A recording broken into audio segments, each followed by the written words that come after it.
भाई, बैलों को इतने निर्दयता से क्यों मार रहे हो? प्रणाम युवराज।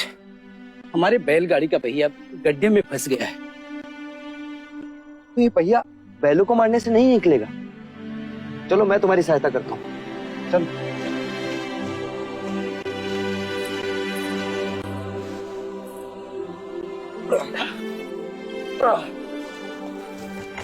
रुक जाइए युवराज, ये आप क्या कर रहे हैं? सहायता। सहायता या पाप?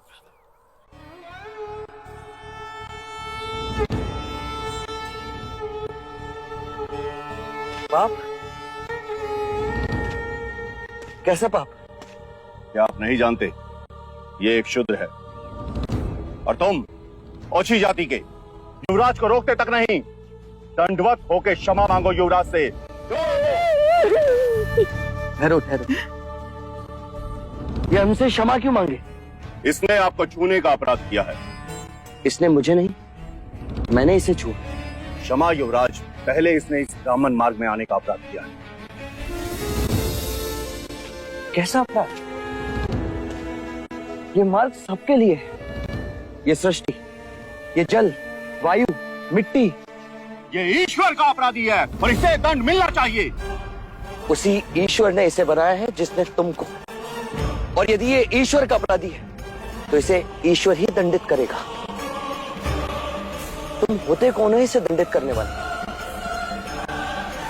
तुम केवल ब्राह्मण, अधिकारी नहीं। अधिकारी ईश्वर है। मत भूलो युवराज, हम इस सृष्टि पर ईश्वर का प्रतीक हैं, इस धरती पर भगवान का रूप हैं। केवल हम वेदांती पूजा पाठ कर्म से पुण्य के अधिकारी हैं, पुण्य के। यदि ये सत्य है तो कर लेते हैं तुम में और इसमें तुलना। इस मनुष्य ने अपने खून पसीने से इस मिट्टी को सींचा है, फल फूल उगाए। क्या तुम्हारे वेदांत इन्हें मुरझाने से रोक सकते हैं? क्या तुम इस धरती पर भगवान का प्रतीक, इस फंसे हुए पहिए को बिना हाथ लगाए निकाल सकते हो? आप हमारा अपमान कर रहे हैं युवराज। अपमान तो आप इस मनुष्य का कर रहे हैं। मत भूलिए युवराज, आप धर्म पर विवाद कर रहे हैं, धर्म पर। मैं मनुष्यता को बचा रहा हूं विप्र। विवाद धर्म पर नहीं, धर्म के नाम पर उठ रही घृणा पर है। धर्म की सार्थकता संपूर्ण मानव जाति को एक करने में है, उसे जोड़ने में है, ना कि तोड़ने में।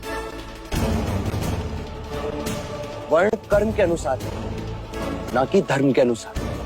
धर्म सबसे श्रेष्ठ है युवराज, सबसे श्रेष्ठ, जो मनुष्य को अपनी मर्यादाओं से परिचय करवाता है, परिचय करवाता है।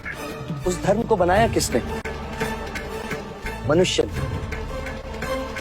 हम कहते हैं कि हम सब मनु की संतान हैं, ब्रह्मा के वंशज। क्या कभी आपने शंकर की जाति को पूछा है? कभी आपने ब्रह्मा के गोत्र को पूछा है? या कभी विष्णु के वर्ण को पूछा है? जब हम एक मनु की संतान हैं, तो ये भी उतना ही ब्राह्मण है जितना कि तुम। और यदि नहीं तो तुम भी उतने ही शूद्र हो जितना कि ये।